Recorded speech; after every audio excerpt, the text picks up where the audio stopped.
Chelsea fans have got to keep their feet firmly on the floor. You've done 3 good bits of business. I think you're going to do one more. I think you're going to sign at least one more player. Who do you want that to be, Don? Who's the person, based on who you're linked with? So not Magic one time, but based on who you're linked with, who would you like the final signing to be? Osimhen, man. It has to be Osimhen, bro. We've brought in on Marodian. For me, he's not ready to be playing. You know, I like the fact that he's good in the air and that, but his overall game is just not at the level to even be playing in the Prem right now, in my opinion. So bringing in Osimhen, that's going to help him, you know, because he's got more experience. He's a bastard up there. Rivals are looking at that and thinking, yo, because this is the big name. Everyone loves big names, right? You know what I'm trying to say? So this is the big name signing that we're making. And yeah, like even today, Terry, I've seen a few balls that were getting whipped in the air, and there's no one really there on the end of it. And Cuckoo's not really there. Jackson's not there. Osimhen offers us something different against these low blocks. So he's definitely the one that we need next, bro. 100%. Don, if you sign him, yeah, do you look back and think, why did we sign this Aramonian? What's his name? Sorry, how did you say his name? I'll just say Samu. Just say Samu. Samu. Do you look back and think, why the hell have we signed Samu for 35 million or whatever it was when you're signing Osimhen now? Does that not? Yeah, do you not think? Listen, Chelsea have always had a lot of strikers in reserve, man. The days of we had Kalu, we had this guy, we had that guy, and Elka Drogba, all at once, bro. You know, right now, Omarodian, again, they see the potential. And you know what, owners love young players. You know, they're seeing it as an opportunity in the market because I think Atletico Madrid were asking for like 70 million before.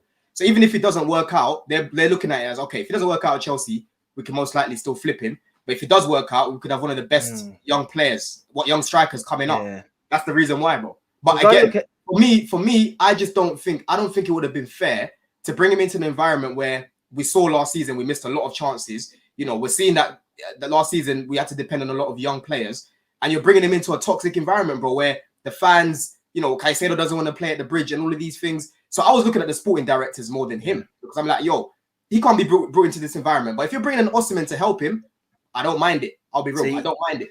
I look at it more like, first of all, Osimhen comes, he's your starting striker, and he probably will be. If he's good, he will be for a long time. He's still young. People think he's like old. He's still actually pretty young in the sense of striker. But I look at Chelsea and I think to myself, like, wouldn't have made so much more sense for them to have signed Osimhen, and then instead of signing that guy, maybe tried to get, say, a De Ligt, like instead of Man United. Maybe he wouldn't have picked you over United. I'm not saying he would have. But like tried to sign a centre back like that with that same sort of money. Like I just feel we brought in Tosin. We don't need any more centre backs. We literally had to get rid of Chalobah because we've got 3 right centre backs and then we've got 3 left centre backs as well. Vega can play left. Moral of the story is you have too many centre. You've got too many players. Yeah, so we can't bring anyone else other than that. Yeah. But yeah, Chelsea's. That's where I think Chelsea might hit stumbling blocks this season. Definitely for this new manager is the amount of players you have, man. I just think that it could end up being overwhelming for him in the sense of like finding who's the best team and who's the best players and what works, what an unrest. Because there's also the morale thing in a club that people forget about. You've got all these players. These ain't like a load of just nobody players. Like there's quite a few players that are going to want to be playing football. How does that affect the dressing room and that for Chelsea? That's the only thing I think with them signing all these players. Maybe by the end of the window, maybe you'll sign Osimhen and you'll say, listen, now to the end of the window, it's just getting players out on loan or selling players. But I think Chelsea, they're working apparently with Stanley and Lawrence Stewart. They're working 16 hours at the minute, 16-hour days to try and get all these guys out. Because you're right, we do have a lot of players. Players like Leslie Guchuku, he'll most likely get loaned. Chilwell might go. You know, there's been no offers for this guy. Another game where he doesn't get any minutes, he's done for. And I thank God every day, that this Ben guy is done for, bro, at this club. You know what I'm saying? So you mentioned there's many others that could go, bro, to the end of the window. You mentioned him about having a good game. Do you reckon Mudryk could go? Nah. Mudryk, because we're not going to get that money back. I see Sterling going more than him. We're not going to recruit that money back for Mudryk. Do you want to keep Mudryk though? Do you want to give him one more season personally? Yeah, personally, I think for me, I've already said Terrace, make or break here for him, innit? Because he's finally got a manager that likes touchline wingers. And for me, I want to see Mudryk touchline, just getting in behind and whipping in those crosses. Today, like I said, he created the most chances on both sides. So this is make or break here for him, innit? I think Maresca's the right sort of coach that will like his attributes. If he doesn't perform, bro, and he gets moved on, so be it. I'm not gonna hear fight for Mudryk. Everyone thought he was going Arsenal. You know, I wanted Trossard at the time. I keep telling people I wanted Trossard at the time. You know, Mudryk got brought in, and it's like, cool, let's see how we can help the guy. But people like to run away from the fact that he's our player, Terry. You know, I'm even seeing on the timeline today, they're trying to cook him for this performance. And I'm like, bro, how can you cook this performance? Like in the second half, especially, he was good. He was good. But all they want to focus on is the bad. The moment he kicks it into row Z, you're gonna be seeing it all over the timeline. But any time he does anything good, silence, bro. Silence. And you're not allowed to say anything because he's been bad the whole time he's been at Chelsea. Yeah. It's to mad. be fair, I think Neto's going to be your left winger next season. Yeah, I do as well. You're not dropping 60 M's on a player and then they're not starting. Not at this particular moment where your wingers haven't been consistent. When Neto's fit, he starts for Chelsea. Yeah. You know, it's also like with Dewsbury Hall. Once he's integrated, I think he's going to be a regular first teamer for you. I don't see why Maresca pushes to bring him in, and the Chelsea. I don't know why the manager would do that and then not play him. It doesn't make sense. Like, especially when they sign their old players, they're doing it for a particular reason. A super chat here says the league is more competitive than ever. If we assume that City, Arsenal, and Liverpool are top three, that leaves 6 teams fighting for one place. It is true. It could be 2 places depending on how well the English teams do. In fairness, we actually had a really poor season in Europe last year. You know, 2 teams going out in the group stage of the Champions League. Man United not even getting into the Europa League. If we'd have just had one other team have a good run and get to a semi, we would have probably had the 5 teams. So maybe 5 places. But you are right. It's going to be a very, very tight season. There's no doubt. Half man, half amazing says Don again with the excuses. Bet United finished this time. I don't get this. Like there's a lot of buzzwords on YouTube. I've realized there's excuses, there's delusional, there's deluded. There's hella buzzwords that people I don't think they understand the meaning of it, bro. But big yourself up. A lot of work to be done. Obviously, Arsenal played today, Giuseppe, and it's been a weird reaction afterwards. I mean, I thought you looked good for large parts. Obviously, all these preseason games seem to kind of peter out by about the 65th minute. But you won 2 goals from set pieces, looking strong from there again. What did you make of Arsenal's overall display today? Yeah, listen, I thought it was all right. I thought we done what we had to do. I think, do you know what it is with Arsenal? I watch us play and I feel like we know what we're doing and stuff. There's nothing we have to really prove. So there's sometimes I don't really see us really getting out of second gear in these friendlies. I see the exact same thing with Man City in pre-season where these guys just sort of coast by the games. We took set piece FC today, 2 set piece goals, both centre back scoring. Great to go into the season with our defence keeping a clean sheet and 2 centre backs getting a goal. Clear-cut chances were lacked today. We didn't really have any clear-cut chances. Like Havertz didn't get like a clear-cut chance. Neither did Saka. Saka looked all right. You can see that he's starting to find his rhythm again on the pitch. I'm seeing he had 8 attempted take on 0 completed. The way, listen, obviously he's still got his rust from like being on holiday and stuff. He's getting back into it, but I thought Saka was all right today. I thought Martinelli just needs that end product. It's the one thing that Martinelli needs to bring into his game, man. That last final piece. I thought Calafiori looked really good when he come on. I thought he looked comfortable. And this is something I like with Arsenal now.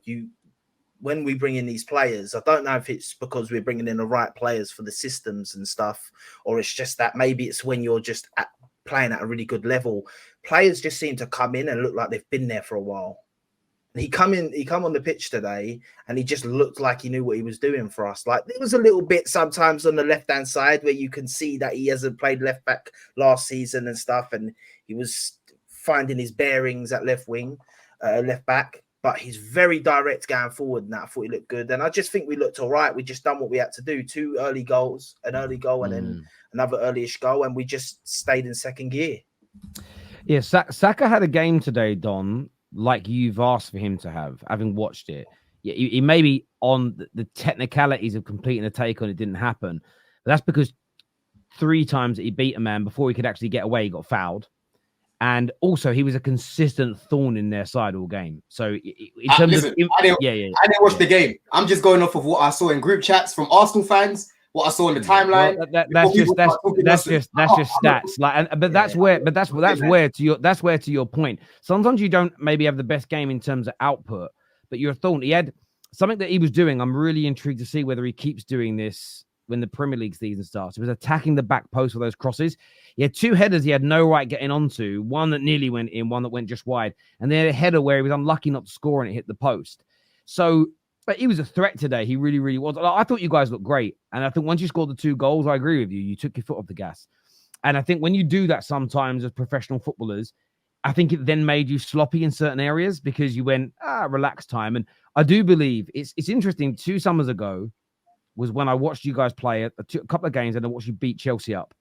The day after that is when I recorded the video where you actually beat us up. No, they did. It was crazy. And I did a video and I just said Arsenal scare me. It was the day after I said that, and it was based on the fact that you were taking preseason so seriously, almost to show everyone we mean business. Where this summer, I feel that you're even more of a worry. Because you are taking it in your stride. You know what you're going to be when the actual games start. Similarly to City, but they do it on another level. It doesn't matter that City lost most of their preseason games.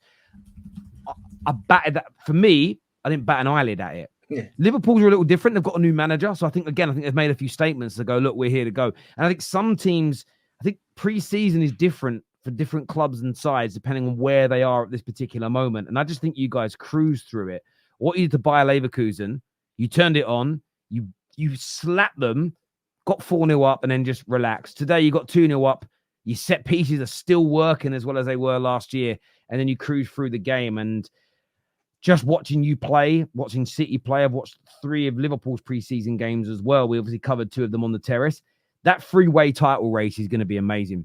And anyone who's saying Liverpool are not in it, I think right now, what you're saying is crazy. They looked electric today.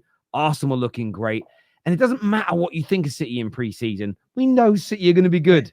We know City are going to be amazing this year. So, this 3-horse race is going to be impeccable. And are you confident of a really fast start for Arsenal now, Giuseppe?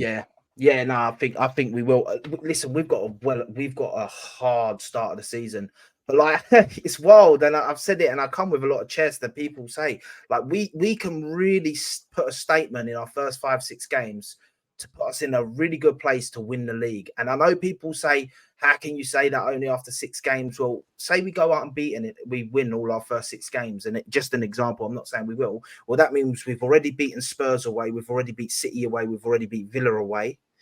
So, like, for me, if you can get through the first 6 games, having beaten City away and Spurs away, arguably alongside Man United and Liverpool, the hardest away games of the season, that's why I'm actually not that annoyed now. I sat back and I started thinking about it, and I think them 2 games really early, I think it's actually quite nice for us to get it out of the way. I think we'll start fast.